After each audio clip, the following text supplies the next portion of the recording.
Hello, everyone, and hi, Ed. It's great to see you. I'm Pastor Jerry Gerardo with Lighthouse Christian Church in Novato. And this is Ed Mabry with faithbyreason.net. Great to see you, brother, Great as always. Too. And again, Merry Christmas to you and your family, your precious family. Yeah, same to you. Thank you. Thank you.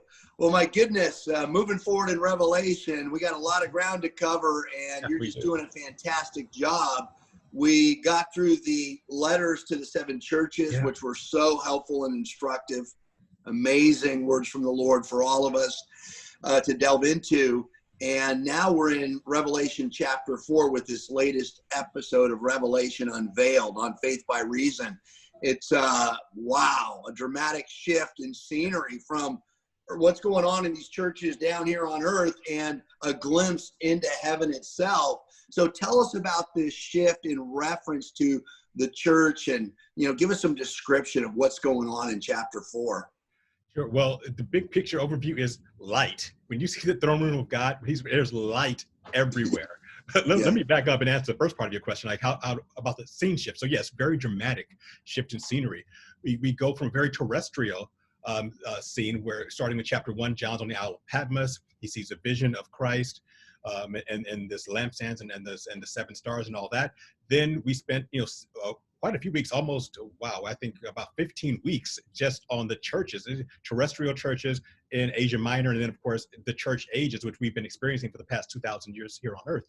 Then there's just this dramatic change where John goes to heaven, and the first words in chapter 4 is after these things. And that should be a touch point to us, because in chapter 1, Jesus gave John an outline of the entire book. He said, write the things which you have seen, the things which are, and the things which shall be after these things, the Greek word metatauta. So before these things, the things he had seen was a vision of Jesus on the island of Patmos. The things which are the church age for 2,000 years. And the things which shall be after these things, metatauta, means after the church age. So now we are squarely in the future. We're past the church age now. I mean, we're still in the church age. So from chapter 4 on, we're in the future, and everything shifts spiritually, because John says he was immediately in the spirit. So one thing to keep in mind, the rest of the book of Revelation is being seen through spiritual eyes. John has been translated, at least temporarily, to a spiritual state. And once he hears a voice saying, come up here, and he sees an open door and the sound of a trumpet. Now, that seems to reflect what's called the rapture, which we'll start talking about next week. And some people see the rapture here. Whether you see it or not is not important, but what is happening here is that John is called up to a higher level, to a spiritual level, to the throne room of God, and he just sees the most brilliant light ever. And he's so overwhelmed, he describes God sitting on the throne as a sardis stone, as jewelry. Now, obviously not that God looks like a precious stone, but I think in John's mind, he can't think of anything more beautiful, more precious than these gems that I'm sure he's seen throughout his life. So he said, this is the ultimate thing I've seen that's brilliant and full of light. So he's describing colored light. So there's light everywhere. The Bible clearly says that God is light and there is no darkness in him at all, which means in heaven, there's not even a shadow. There's light everywhere. You can't even cast a shadow in heaven. There is no darkness. And John, you can just tell by the language that he is just blown away, trying to describe the glory of God in terms that hopefully we can understand, but I'm sure they don't even come even close, or like less than 1% of what is really happening. But John does the best he can, but everything is just light and beauty and brilliance in the throne. No, great explanation. And the imagery is incredible. It's going from this earth that's filled with even God's churches, the 7 churches that have issues and problems and challenges and strengths as well. But it's not this perfect picture. And now we're into this perfect glimpse. And how do you describe this? I can only try to imagine John being transported and seeing this, and then having the task of writing it out, inspired by the Holy Spirit, to give us some kind of an understanding as to how incredibly marvelous it is. And he does a good job. But that's great. Really appreciate your explanation and delving into it. The other thing that really helped me, Ed, was metatauta.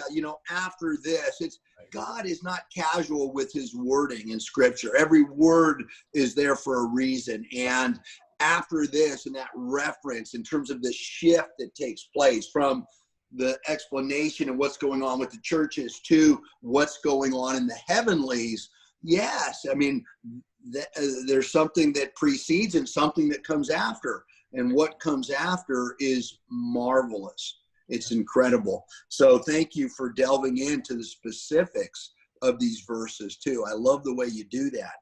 Now, the other thing is we encounter some incredible entities, some beings up in the throne room that are like, wow. And some of these might even reference, the church itself. What do you see? What's your understanding about these entities?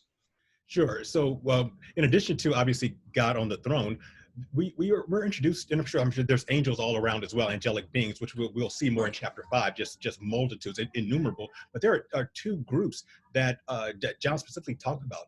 These four beasts or four living creatures. Your Bible translation might say beasts. I think that's not the best translation. They're living creatures, and Yes. 24 elders. Now, who are these? Well, these living creatures they're just strange looking things. John describes them as having four of them having 6 wings, and one of them has a face like a man, one has a face like an ox or calf, one has the face of a lion, and one has the face of an eagle. And they're covered with eyes, and they have these wings, and they proclaim the holiness of God constantly. So thankfully, we have other references to them elsewhere in the Bible. And we see them in Ezekiel, and we see hints of them in Isaiah. These are called the cherubim. Now, you have to get rid of the idea of cherub, of these little chubby babies you see in medieval paintings. That's not it. These are some bad dudes. These are the guardians of God's throne. These are the most powerful created beings in existence, and they are there guarding the throne of God. We see them again. We see them earlier in Genesis chapter 3, where 2 cherubim guard the path to the tree of life. Now, some have said they're there to guard it from Adam getting back to it. I don't think so. I don't think you need 2 cherubim to keep Adam out of there. One regular angel could do that. Why do you need 2 cherubim? Why? Well, when I was in the military, one of my our drill sergeant had a little saying. He said, "You know what? How do you stop a tank?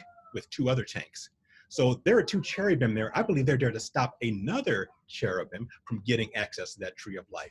Now that gets into something else I want to talk about. When you see these 4 faces, man, lion, ox, and eagle, they seem to represent life on earth. You have obviously representing those, but there seems to be one category missing. Yeah. You have human beings. You have herbivores with the ox. You have avians with the eagle, and you have carnivores with the lion. What's missing are animals that are cold-blooded and scaly, such as fish and reptiles. Now, have a complete picture of what's going on. To have a complete picture of representation, you need a cherubim to represent that. Well, there was a cherub who I believe represented that, who is no longer in heaven, and that is a cherub that fell. And we read about him in Ezekiel 28 and Isaiah 14. He is called the anointed cherub that covers. He fell. That is the being that we call Satan. And this is my son who's decided to make a visit. Yay! But that is the entity we call Satan. And Satan is spoken of in having reptilian qualities elsewhere. In Genesis, he's called the serpent, or more accurately, the Nachash, the shining one, but which later comes to mean serpent. Later on in Revelation, he's called the great dragon. So I believe, and this is my personal belief, the Bible is not explicit here, but I think logically we can deduce that before his fall, Satan was the cherub that represented that part of the animal kingdom. And he's not there anymore for obvious reasons. He fell. So I just another thing to throw out there to add a little bit of color to what you're talking about. And you also have the 24 elders. Now, the 24 elders, you don't see them. You only see them here in this after the church age. You don't see them in Ezekiel. You don't see them in Isaiah. Any other description of the throne of God. You'll see cherubim there. You see seraphim, but never these 24 elders. I believe for a couple reasons that these 24 elders represent the believers, the church, in the form of the 12 redeemed tribes of Israel and the 12 disciples. 12 and 12 is 24. Why do I believe that? Well, the main reason, you'd have to go to next chapter, chapter 5. When I talk about this in detail, I'll talk about this in detail next week. I'm sorry, when we get to chapter 5. But they sing a song after worshiping Jesus, and they say, "You have redeemed us out of all nations and have made us kings and priests." Well, that's not something angels can sing, because some people will say that, these 24 elders are just high-ranking angels. Angels can't sing a song about being redeemed because Jesus didn't die for angels.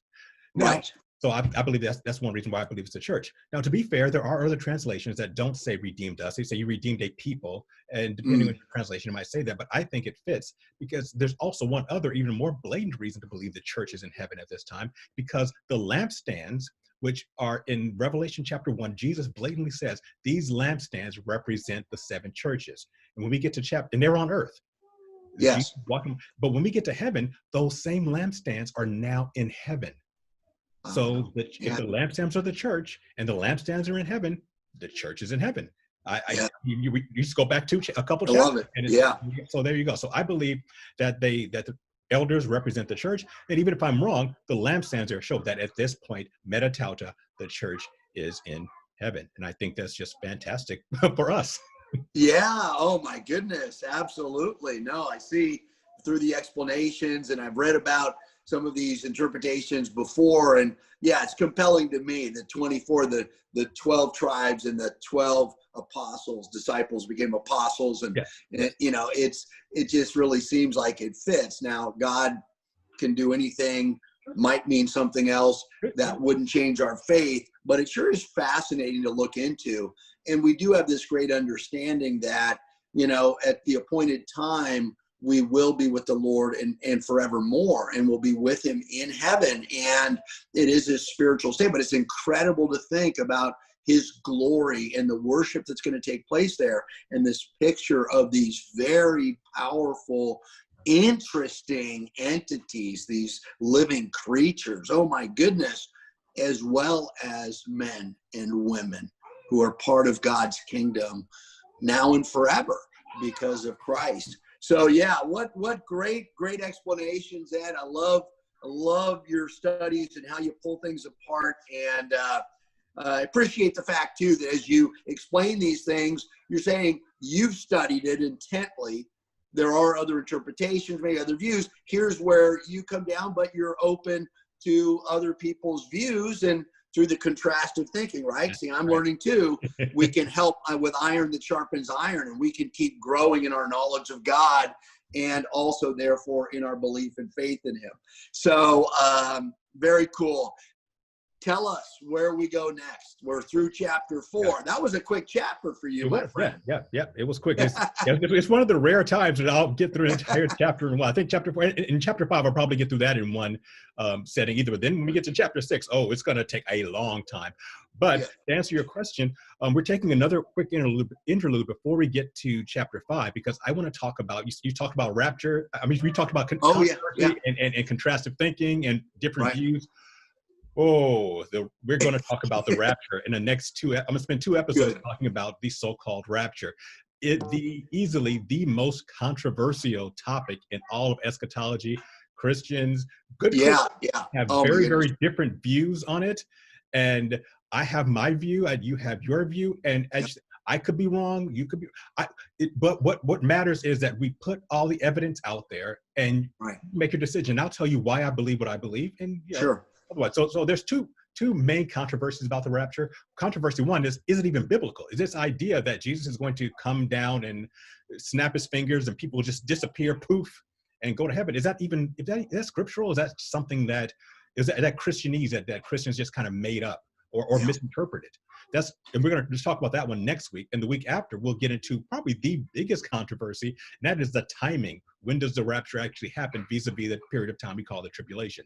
So next week, we are going to look into the idea of whether or not this concept of the rapture is even in the Bible. Is it biblical? Is it good, sound doctrine and theology? Yeah. Well, that's great. Looking forward to that so much. So once again, thank you for your studies and for sharing this with us. I love every video clip. Want to encourage everyone to jump on faithbyreason.net, click like, subscribe, make sure you get notifications, because Ed's coming out with video postings, at least weekly, if not more often. But you want to be informed. You want to look forward and read and follow the next segment. so that when you and I connect up, people know a little bit more even what we're talking about or what you're talking about and explaining to us. So God bless you, brother. It's so great to be with you, and God bless everyone who's tuned in. God bless you too, Pastor Jerry, and we will talk again next week. All right. Thanks, mate. Bye-bye. Ciao, ciao. Hugs to the family too. Thank you. You too.